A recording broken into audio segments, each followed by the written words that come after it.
कैसे आपकी ईएमआई पर इम्पैक्ट पड़ने वाला है आने वाले दिनों में, क्योंकि एसबीआई, कोटक बैंक ने एमसीएलआर में बढ़ोतरी कर दी है। इससे लोन जो है, इसकी ईएमआई आपकी बढ़ सकती है। इसके अलावा किस तरह का असर पड़ेगा, हमारे सहयोगी अंकुर मिश्रा हमारे साथ जुड़ रहे हैं। अंकुर, क्या मतलब हुआ एमसीएलआर बढ़ने का और कैसे आम आदमी पर इम्पैक्ट पड़ेगा इस पूरी जो बैंक्स ने ये स्टेप उठाए हैं उससे? जी हाँ, बिल्कुल ईएमआईज़ पे फ़र्क पड़ेगा, क्योंकि जो होम लोन रेट्स होते हैं वो कई तरीके के बेंचमार्क से लिंक्ड होते हैं। तो इसमें जो सबसे बड़ा तबका है, करीब 80% होम लोन्स होंगे वो एमसीएलआर से लिंक्ड हैं। बाकी बीपीएलआर है, रेपो लिंक्ड रेट्स हैं, वो भी एक पोर्शन है, लेकिन जो सबसे बड़ा पोर्शन होता है वो एमसीएलआर से लिंक्ड होता है।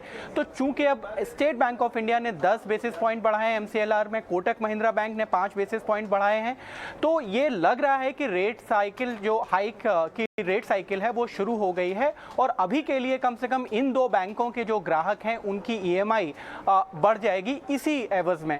साथ ही साथ उम्मीद ये भी है कि जो बाकी लोन है, बाकी जो बैंक्स हैं, वो भी अपना रेट्स बढ़ा सकते हैं। तो मोटे तौर पे ये देखना चाहिए कि अगले 1 साल में ईएमआईज आपकी और महंगी हो सकती हैं। और ये जो रेट साइकिल है वो यहाँ से शुरू हुई है। और इसलिए ये मैं किस लिए कह रहा हूँ, क्योंकि एक्सपर्ट्स ने पॉइंट आउट किया था कि आरबीआई ने भी जो इस बार एकोमोडेटिव स्टांस को रिटेन जरूर किया है, लेकिन एक ग्राउंड तैयार कर लिया है कि आगे कम से कम 3 से 4 रेट हाइक हो सकती हैं। तो मतलब अभी तो एग्जिस्टिंग जो होम लोन रेट्स हैं वो महंगे हुए हैं, साथ ही साथ आगे जाकर जो आप नए लोन लेना चाहते हैं वो भी महंगे होंगे। तो ये रेट साइकिल का एक बिगनिंग है।